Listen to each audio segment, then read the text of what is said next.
नमस्कार दोस्तों, मैं doctor Piyush Ranjan, sir Gangaram hospital नई दिल्ली में गैस्ट्रोएंटरोलॉजिस्ट हूँ। आज आपसे इस वीडियो में मैं बहुत ही कॉमन सिम्टम के बारे में बात करूँगा, कॉन्स्टिपेशन। कॉन्स्टिपेशन के बारे में मेरा एक अन्य वीडियो है जिसको आप देख सकते हैं। तो आज कॉन्स्टिपेशन के बारे में इसलिए बात करूँगा क्योंकि कॉन्स्टिपेशन के ट्रीटमेंट के लिए अब हमारे पास कई सारी नई दवाइयाँ आ रही हैं।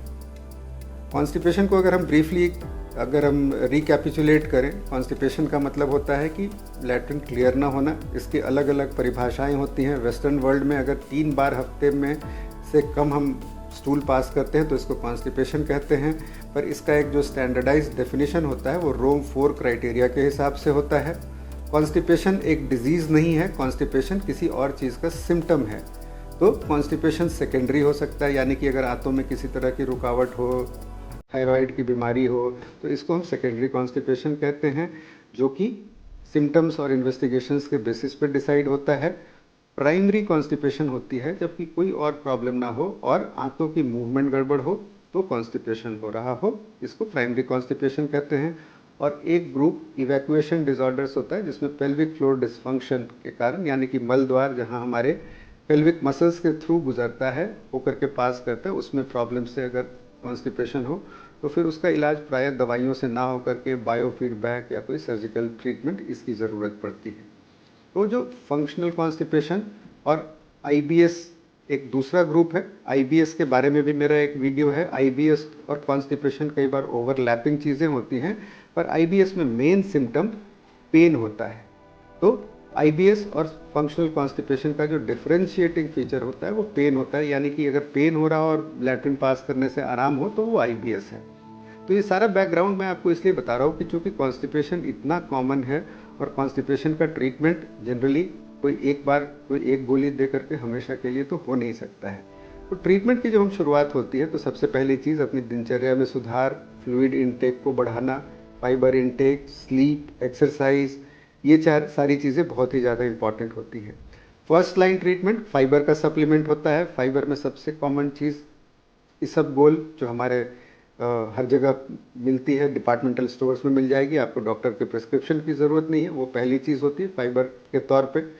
इसबगोल का जो प्रॉब्लम होता है वो ये होता है कि उसको पानी में मिला के लेने से और फाइबर होने के कारण कुछ लोग उससे डिस्टेंशन, यानी कि पेट में काफ़ी तनाव महसूस होते हैं, और ये अगर सीवियर कॉन्स्टिपेशन हो तो बहुत ज़्यादा कारगर नहीं होता है। इसके बाद ऑस्मोटिक लैक्सेटिव्स आते हैं बहुत सारे, जिसमें पॉलीइथिलीन ग्लाइकोल, लैक्टुलोज, ये कॉमन नाम है जो आपने देखे होंगे।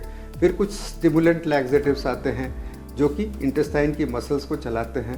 तो ये 3 मेन ग्रुप्स हैं, जो बल्क, ऑस्मोटिक लैक्सेटिव्स और स्टिमुलेंट लैक्सेटिव्स। इसके अलावा अगर एक्यूट कॉन्स्टिपेशन हो तो इनिमाज और सपोजिटरी। तो जो नई ग्रुप ऑफ ड्रग्स हैं, ये आंतों की हमारी फिजियोलॉजी और इसके अध्ययन के द्वारा पता चली है, जिसमें 3-4 दवाइयों के बारे में बहुत संक्षेप में मैं आपको बताऊंगा।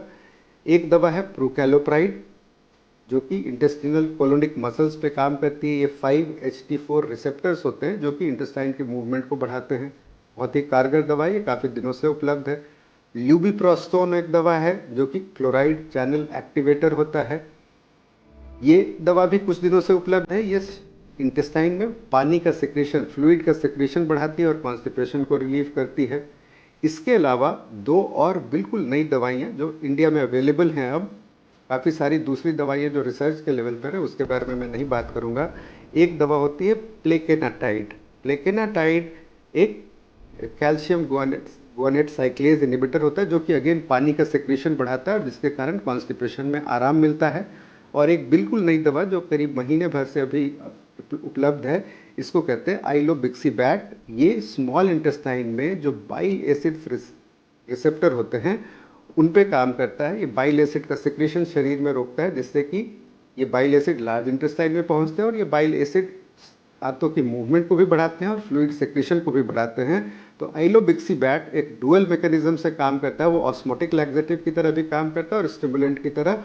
और ये देखा गया है कि आइलोबिक्सीबैट एक बहुत ही सेफ ड्रग है, जो कि दूसरी बीमारियां, एज, इसके यानी कि एल्डरली में दूसरी बीमारियों से, kidney disease, liver disease, heart disease के पेशेंट्स में भी बिल्कुल सेफ होती है। बट प्रायः इन दवाइयों की ज़रूरत तभी पड़ती है जब हम पहले जिस बातों की मैंने बात की, आप सिंपल डाइट और lifestyle changes, simple bulk forming laxatives और सिंपल ऑस्मोटिक लैक्सेटिव्स ये काम नहीं कर रही हूँ, तभी इन जो 4 दवाइयों का मैंने अभी जिक्र किया, प्रोकैलोप्राइड, ल्यूबिप्रोस्टोन, प्लेकेनाटाइड और आइलोबिक्सीबैट, ये 4 नई दवाइयाँ हैं जिनका जो अभी हम उपलब्ध हैं, ये क्लिनिकल ट्रायल्स और इसकी रिसर्च के ज़रिए ये दवाइयाँ उपलब्ध हुई हैं जो कि डिफ़िकल्ट टू ट्रीट कॉन्स्टिपेशन में काफ़ी कारगर होंगी। अपनी मर्ज़ी से या किसी से दूसरे से दवा लेकर के इसको ना खाएं। अगर इस दवा की आपको ज़रूरत है तो आप गैस्ट्रोएंटरोलॉजिस्ट से मिलें। इसके लिए टेस्ट्स होते हैं, काफ़ी सारे कॉन्स्टिपेशन के फिजियोलॉजिक टेस्ट्स, कोलोनोस्कोपी के अलावा anal manometry, colonic transit time, ये करने के बाद फिर ये डिसाइड किया जा सकता है कि आपको ये दवा की ज़रूरत है या नहीं, और अगर है तो ये दवाइयाँ काफ़ी कारगर हैं और इसके लिए आप अपने गैस्ट्रोएंटरोलॉजिस्ट को कंसल्ट करें। इस वीडियो में दी गई जानकारी अगर आपको अच्छी लगे तो अपने फैमिली मेम्बर्स और फ्रेंड्स से ज़रूर शेयर करें। Thank you.